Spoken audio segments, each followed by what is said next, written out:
आम इंतखाबात की तैयारी, पहला मरहला मुकम्मल। मुल्क भर में 28,626 कागजात नामजदगी जमा। इलेक्शन कमीशन ने एदाद-ओ-शुमार जारी कर दिए। कौमी असम्बली की जनरल नशस्तों के लिए 7,242 मर्द, 471 खवातीन ने कागजात नामजदगी जमा कराए। खवातीन की 60 मखसूस नशस्तों के लिए 459 फॉर्म भरे गए। 10 अक़लियती नशस्तों पर 140 मर्द, 10 खवातीन मैदान में आईं।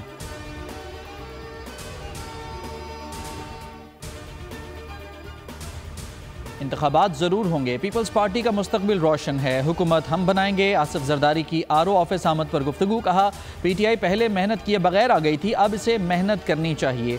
NA 207 से साबिक सदर के कागजात नामजदगी मंजूर।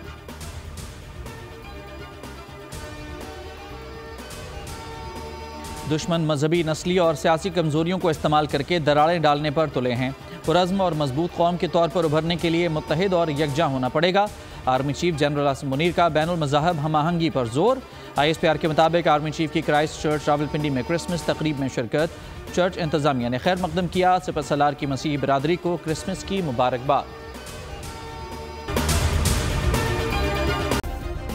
सब्सक्राइब करें और बेल दबाएं ताकि कोई खबर रह न जाए।